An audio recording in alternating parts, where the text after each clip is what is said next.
রহমানির রহিম। আলহামদুলিল্লাহ ওয়া কাফা ওয়া সালামুন আলা ইবাদিহিল্লাযীনা ইসতাফা, আম্মা বাদ। ভাই সকল, আজ আপনাদের সম্মুখে এক অমূল্য সম্পদ আশা করি আপনাকে আমি দিতে পারবো। সেটা হলো এই তসবিহে ফাতিমির দ্বারা সমস্ত ক্লান্তি দূর হয়ে যায়। এই সম্পর্কে বুখারী শরীফের একটা হাদিস পাক আপনাদের সম্মুখে পরিবেশন করছি ইনশাআল্লাহ। হাদিস নম্বর হলো 6318। হযরত আলী রাদিয়াল্লাহু আনহু থেকে বর্ণিত, স্বয়ং আলী রাদিয়াল্লাহু আনহু বলেন, একদিন আমি বাড়িতে এসে দেখলাম আমার স্ত্রী অর্থাৎ আমাদের মা ফাতেমা, তিনি কাজ করতে করতে করতে করতে শুধু পানি তুলতেন কুয়া থেকে, এদিকে জাঁতা দিয়ে পিষে পিষে পিষে পিষে আটা তৈরি করতেন। তার দ্বারা হাতটা ক্ষয়ে গেছিল, হাতে এমন অবস্থা এসছে, রক্তাক্ত মতো ভাব এসছে। তো আলীর জন্য দেখে খুবই কেন লাগলো। আলীর তো বলছে না, ফাতেমা তার ইস্তাকাত মা তালকা ফি ইয়াদিহা মিনার রাহা, চাকি, ওই চাকি পানি তোলার ব্যাপারে হচ্ছে, আবার জাঁতায় পেশায় চাকি। তার দ্বারা ফাতেমার হাতটা খুবই আহত হয়েছে, হাতে খুব অসুবিধা হচ্ছে, হাতে খুব ব্যথা হয়েছে। তো আলী রাদিয়াল্লাহু তখন ফাতেমা রাদিয়াল্লাহু বললেন, দেখো ফাতেমা, একটা কাজ করো না, তুমি এরকম এত কষ্ট করতে পারো, তুমি তোমার আব্বার কাছে যাও।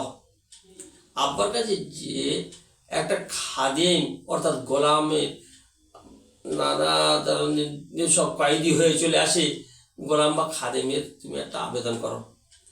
তুমি একটা গোলামের আবেদন করো, সে তোমার কাজ করে দেবে। একটা খাদেমের আবেদন করো, যাও। তাই আল্লাহ রসুল সাল্লাল্লাহু আলাইহি ওয়াসাল্লামের কাছে হযরত ফাতেমা গেলেন। হাদিসটা আপনাদের জন্য পড়ছি। ফাতাতিন নবী সাল্লাল্লাহু আলাইহি ওয়াসাল্লাম, হযরত ফাতেমা আল্লাহ রসুল সাল্লাল্লাহু আলাইহি ওয়াসাল্লাম চলে আসলেন। তাসআলুহু খাদিমান, একটা খাদেম চাইতে, একটা খাদেম চাওয়ার জন্য চলে এসছে। ফালাম তাজিদহু, কিন্তু মা ফাতেমা আল্লাহ রসুল সাল্লাল্লাহু আলাইহি ওয়াসাল্লামের কাছে আসার পরে আল্লাহ রসুলকে পেলেন না, অর্থাৎ উনি তখন হাজির ছিলেন না। ফাযাকারাত যালিকা লি আয়েশা, আম্মাজান আয়েশার কাছে মা ফাতেমা তখন এই সব কথাগুলো বললেন, নিজের ব্যাপারটা সব। যেহেতু আম্মাজান আয়েশা রাদিয়াল্লাহু আনহা মা ফাতেমাকে খুবই ভালোবাসতেন, কারণ হলো এইটা, ফাতেমা রাদিয়াল্লাহু আনহা খাদিজার বেটি রাদিয়াল্লাহু তাআলা আনহা, আর খাদিজা হলেন নবী পাক সাল্লাল্লাহু আলাইহি ওয়াসাল্লামের একেবারেই অত ঘনিষ্ঠ, অত ভালোবাসার পাত্রী আর কেউ নেই। যতদিন তিনি হায়াতে ছিলেন, যতদিন তিনি আল্লাহ রসুল সাল্লাল্লাহু আলাইহি ওয়াসাল্লামের করেছিলেন, ততদিন আল্লাহ নবী সাল্লাল্লাহু আলাইহি ওয়াসাল্লাম কাউকে বিয়ে করেননি। সেই খাদিজার কথা বারবার আল্লাহ রসুল স্মরণ করতেন। এই জন্য আম্মাজান আয়েশা সেই দিকে লক্ষ্য করে ফাতেমাকেও খুব ভালোবাসতেন। তাই মা ফাতেমাও তাই আম্মাজান আয়েশার কাছে এই কথাগুলো ব্যক্ত করলেন, আর উনিও ওনাকে খুবই শ্রদ্ধা ভক্তি আর ভালোবাসতেন। তা আম্মাজান আয়েশা রাদিয়াল্লাহু আনহা উনি বলছেন, এবার আল্লাহ রাসূল সাল্লাল্লাহু আলাইহি ওয়াসাল্লাম কিছুক্ষণ পরে চলে আসলেন। ফালাম্মা যা, যখন নবী পাক সাল্লাল্লাহু আলাইহি ওয়াসাল্লাম ঘরে আসলেন, আখবারতুহু, আম্মাজান আয়েশা বলছেন, আমি আল্লাহ রাসূলের কাছে সেই বার্তাটা পৌঁছে দিলাম, মা ফাতেমার কথাটা সব বলে দিলাম।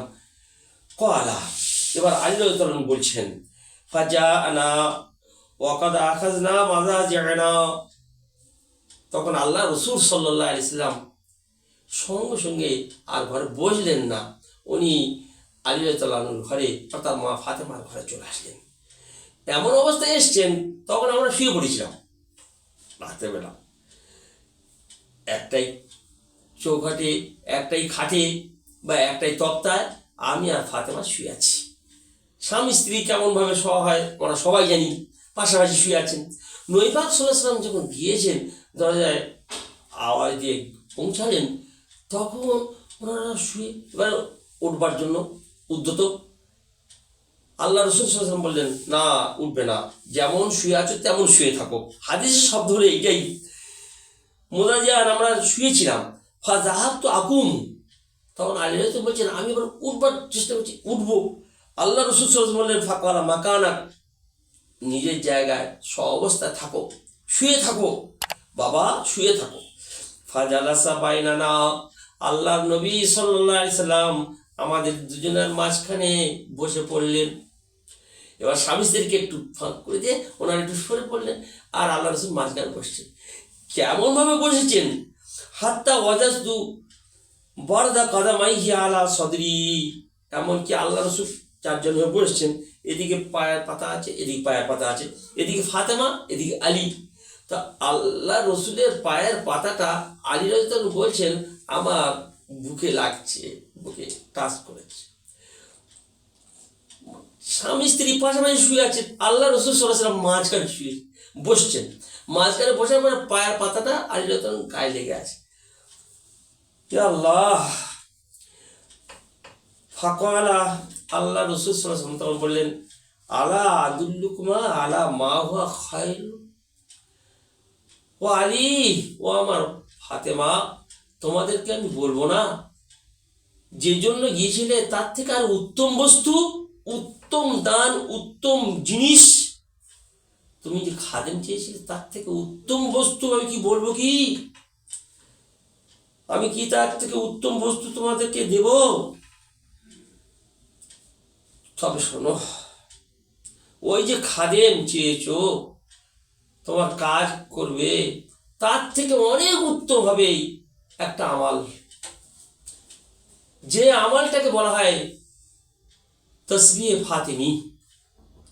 কি আমালটা?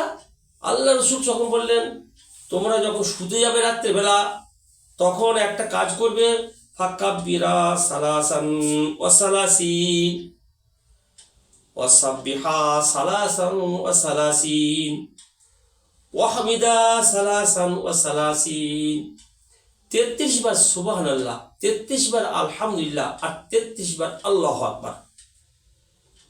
হাদিস পাকে এসছে প্রথমে আল্লাহু আকবার, তারপরে এসছে সুবহানাল্লাহ, আর তারপরে এসছে আলহামদুলিল্লাহ। কিন্তু আমরা যদি প্রথমে আলহামদুলিল্লাহ পড়ি, মাঝখানে সুবহানাল্লাহ বলি, শেষে আল্লাহু আকবার বলি, তাও চলবে। আর যদি প্রথমে সুবহানাল্লাহ বলি, তারপর আলহামদুলিল্লাহ বলি, তারপর আল্লাহু আকবার বলি, তাও চলবে। তো জি, এই মোট কথা এই তসবিহগুলো পড়ার কথা বলা হচ্ছে। তবে খুব ভালো করে খেয়াল করি একটা জিনিস, এই 33 বার 33 বার 33 বার 33, এই 33 এর মধ্যেই রয়েছে রহস্য। 34 এর মধ্যে নেই, 32 এর মধ্যে নেই, অর্থাৎ 32 এর মধ্যে নেই, 34 এর মধ্যে নাই। 33 বার 33 বার 33 বার, এখন 33 বার আল্লাহু আকবার, 33 বার সুবহানাল্লাহ, 33 বার আলহামদুলিল্লাহ। এটা যদি এইভাবে সিরিয়াল চালাই সেটাও কোনো অসুবিধা নাই, কিংবা উল্টো পাল্টা করে আমি যদি বলি 33 বার 33 বার 33 বার, তাও কোনো অসুবিধা নাই। এখন অসুবিধা ওইখানটায়, যদি 33 বারের বেশি বলি কিংবা 33 বারের কম বলি। আমি বারবার এটাকে পরীক্ষা করে দেখেছি, যখন গোনা 33 বার ঠিক সঠিক না গুনে একটু বেশি পড়ে ফেলেছি কিংবা একটু কম পড়ে ফেলেছি, তখন কিন্তু আমার সেটা কাজ হয়নি। এর কাজটা কি? ওই খাদেমের থেকে আরো বেশি কাজ আমি বারবার পরীক্ষা করে দেখেছি। যত ক্লান্তি, সারা দিনে যত মেহনত, যত কষ্ট, শরীর একবার আড়ষ্ট হয়ে গেছে, আর কিছু করতে পারছি না, ঠিক গুনে গুনে 33 বার আল্লাহু আকবার, 33 বার সুবহানাল্লাহ, আর 33 বার আলহামদুলিল্লাহ, যদি 33 বার পড়ে নিতে পারি, আর পড়ে নিয়েছি, আর আপনারা যদি পড়ে নিতে পারেন, তো সকালবেলা ঘুম থেকে একবার চাঙ্গা হয়ে ওঠা হবে, তখন কোনো ক্লান্তি থাকবে না। এটা আমি বারবার ছাত্রদের বলছি, আপনাদেরকেও জানাচ্ছি। আমার লাইফের এটা অভিজ্ঞতার কথা, আমার লাইফের এটা পরীক্ষিত জিনিস। আল্লাহ রসুল ওই জন্য বললেন যে তোমরা যেটা চেয়েছো খাদেম, তার থেকে উত্তম বস্তু এটা। এই কারণেই এই আমলটার কথা চাই। একে বলা হয় তসবিহ ফাতেমি। এই বুখারী শরীফের 6318 নম্বর হাদিস এটা। আর এই হাদিস পাকটাকে স্মরণ করে আপনাদেরকে আমি তাই জানাই, শোয়ার পূর্বে কিন্তু কাজটা খুব কঠিন। মনে ভাবছি আমরা সবাই যে খুব সহজ, তো এত পড়ে নেবো। জি না, যদি ওইটা শুয়ে শুয়ে পড়তে থাকি, একটা কোটা পুরো হওয়ার আগেই শয়তান এসে আপনাকে এমনভাবে থাপকি দেবে, এমনভাবে শরীরে সে হাত বুলাবে যে চুট করে ঘুম এসে যাবে, একেবারেই ঘুমিয়ে পড়বেন। আর কোনো দ্বিতীয়টা তৃতীয়টা আর পড়তে পারবেন না, কোনো তসবিহ পড়তে পারবেন না। এটাও আমি বারবার পরীক্ষা করে দেখেছি। এই জন্য শোয়ার পূর্বে যখন খুব ক্লান্ত হবেন, তখন তো বিশেষ করে একেবারে বসে বসে গুনে গুনে একেবারে হিসাব করে করে, এটা 20টা দাগ আছে, তাই 20 হয়ে গেল। আর এই আঙ্গুলটার হলো 12টা দাগ, আর তারপরে 13টা দাগ। অর্থাৎ এইখান থেকে শুরু করে এইখান থেকে চলে চলে চলে চলেছে এখানে হয়ে, এটাও 4টে ধরতে হবে, 1 2 3 4, এখানে গুলিয়ে যায়, ঠিক 20 হতে হবে। আর তারপরে এই 3টে আঙ্গুলের পরে 4র্থ আঙ্গুলের কোণ পর্যন্ত আসতে হবে, তাহলে হবে 33 বার। চাই আল্লাহু আকবার আগে বলুন, আর চাই সুবহানাল্লাহ আগে বলুন, বলে নিলেন। তারপরে 33 বার ঠিক আবার এই করে করে করে করে করে পুরো 20, আর তারপরে এই পুরো 13 33, আবার একবার এইটাই পড়ে নিলেই। আমি এই হাদিস প্রতি এত বিশ্বাসী, আমি বারবার অনুরোধ করছি, যদি কেউ কারোর ক্লান্তি মেটাতে চান, আর বিশেষ করে গরমের সময় ওই রাত্রে ঘুমটা খুব কম, অল্প সময়, তখন সকালবেলা উঠে শরীরটা ভালো লাগছে না আর ঘুম ছাড়ছে না, দেখবেন, পরীক্ষা করে দেখবেন, এই তসবিহ ফাতিমি পড়ে শোবেন, ইনশাআল্লাহ সুম্মা ইনশাআল্লাহ সকালবেলা চাঙ্গা হয়ে উঠবেন। যেন মনে হবে আমি কোনো ক্লান্তির কাজ করি না, আমার কোনো ক্লান্তিই নেই, আমার কিছু হয়নি। তাই বুখারী শরীফের এই হাদিসটাকে আপনাদের সম্মুখে পরিবেশন করলাম, শুধু কেবলমাত্র এই উদ্দেশ্যে যে আপনারা তসবিহ ফাতিমির প্রতি খুব মনোযোগ সহকারে, এই দুনিয়ার ফায়দার জন্য আর আখিরাতের ফায়দার জন্য।